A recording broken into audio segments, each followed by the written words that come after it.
టీవీకి స్వాగతం. ధృవపత్రాల కోసం ప్రజల్ని కార్యాలయాలకు తిప్పొద్దు. అర్హులైన నిరుపేదలందరికీ సంక్షేమ పథకాలు చేరాలి. సచివాలయ ఇన్ఛార్జీలు బాధ్యతగా పనిచేయాలి. వినుకొండ పురపాలక సంఘంలో అధికారులు ప్రజాప్రతినిధులతో జరిగిన సమీక్షా సమావేశంలో చీఫ్ విప్ జీవి ఆంజనేయులు స్పష్టంగా హెచ్చరించారు. వినుకొండ నియోజకవర్గం మొత్తంలో ధృవపత్రాల కోసం ప్రజలు పదే ప్రభుత్వ కార్యాలయాల చుట్టూ తిరిగే పరిస్థితులు ఎట్టి పరిస్థితులను ఉండకూడదని ఆయన స్పష్టం చేశారు. మన ముఖ్యమంత్రి నారా చంద్రబాబు గారి లక్ష్యం స్వర్ణాంధ్రప్రదేశ్ సాధిద్దామని. ఆ లక్ష్యంలో మనందరం భాగం పంచుకుందాం. మా నాన్నగారు చిన్న రైతు, నన్ను చదివించకపోతే మా ఊళ్ళో వ్యవసాయం చేస్తూ ఉండేవాడిని. మా నాన్నగారు నన్ను చదివించారు కాబట్టి ఈ స్థాయికి వచ్చా.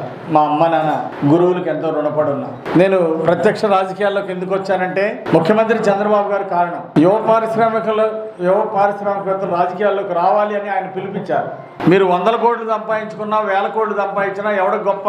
మీ ప్రాంతాన్ని, మీ గ్రామాల్ని, మీ ప్రాంతాలను అభివృద్ధి చేసుకుంటే మీకు గౌరవం పెరుగుతుంది, మీకు సెల్ఫ్ సాటిస్ఫాక్షన్ ఉంటుందని మరి ఆనాడు ముఖ్యమంత్రిగా ఉన్నటువంటి చంద్రబాబు నాయుడు గారు 1997-99లో కూడా పిలిపివ్వడం జరిగింది ప్రత్యేకంగా. నాకు చిన్నప్పటి నుండి దేశభక్తి అంటే ఎక్కువ, జన్మభూమి స్ఫూర్తి అంటే ఎక్కువ. అందుకే మన ముఖ్యమంత్రి చంద్రబాబు గారు ఆ రోజు ఇచ్చినటువంటి పిలుపుని నేను శిరోధార్యంగా భావించి నా ప్రాంతానికి నేను సేవ చేయాలి, జన్మభూమి రుణం తీర్చుకోవాలి అని నేను రాజకీయాల్లోకి రావడం జరిగింది. 14 రాష్ట్రాల్లో బిజినెస్ ఉన్నా. నాకు డబ్బు సంపాదన కాదు ముఖ్యం, ప్రజలకు సేవ చేయటమే నేను బాధ్యతగా స్వీకరించి రాజకీయాల్లోకి రావడం జరిగింది. అందుకోసం నా మీద ఎంతో బాధ్యత ఉంది. నేను రాజకీయాల్లోకి పదవుల కోసం రాలా, బాధ్యత కోసం వచ్చా, జన్మభూమి రుణం తీర్చుకోవడం కోసం వచ్చా.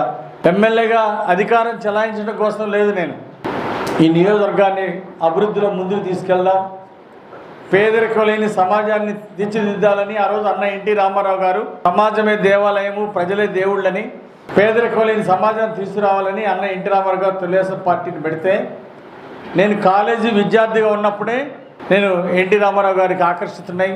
నేను విద్యార్థి నాయకుడిగా పనిచేశాను. చంద్రబాబు గారి పిలుపు మేరకు జన్మభూమి రుణం తీర్చుకుందామని, నా ప్రాంతాన్ని అభివృద్ధి చేసుకుందాం, నా జిల్లాని అభివృద్ధి చేసుకుందాం, నా వినుకొండ నియోజకవర్గాన్ని అభివృద్ధి చేసుకుందాం, మీ అందరి సహకారంతో రావటం జరిగింది.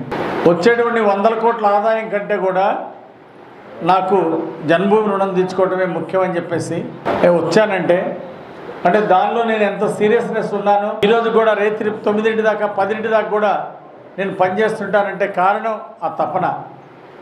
ఒక ముఖ్యమంత్రి గారి యొక్క ఆశయాన్ని ముందుకు తీసుకెళ్ళాలి, చంద్రబాబు గారి యొక్క ఆశయ సాధనలో నేను భాగస్వామిని అవ్వాలనే ఆశయంతో కష్టపడుతున్నా. దాంట్లో మీ అందరి సహకారాన్ని నేను కోరుతున్నా. మనందరం కలిసి చేయి కలిసి పనిచేద్దాం. వినుకొండ ప్రాంతాన్ని అభివృద్ధిలో ముందుకు తీసుకెళ్దాం. ఆ సహకారాన్ని మీ అందరి నుండి నేను కోరుతున్నా. ఎన్ని దుర్భాషలు ఆడారో మేము చూసాం, కానీ మా సంస్కారం అది కాదు. ఎంప్లాయీస్ని గౌరవిస్తాం, ఎంప్లాయీస్ని ప్రేమిస్తాం, ఎంప్లాయీస్కి సపోర్ట్ ఇస్తాం, మీ కష్టాలుంటే ఆదుకుంటాం, వృత్తిపరంగా జాబ్లో మీ యొక్క సమస్యలను అర్థం చేసుకుంటాం. నా వంతు పూర్తి సహకారాలు ఉంటాయి. నా సహకారమే కాదు, మా టీం అందరి యొక్క సహకారం ఉంటుంది. మా ఎన్డీఏ కార్యకర్తలు, తెలుగుదేశం నాయకుల యొక్క సహకారం ఎంప్లాయీస్కి ఉంటుందని నేను ఈ సందర్భంగా తెలియజేస్తున్నా. మేము పూర్తి సపోర్ట్ ఇస్తాం, మీ సమస్యల పరిష్కారానికి మేము తోడుంటాం. మీ నుండి కూడా అదేవిధంగా నేను సపోర్ట్ ఎక్స్పెక్ట్ చేస్తున్నా.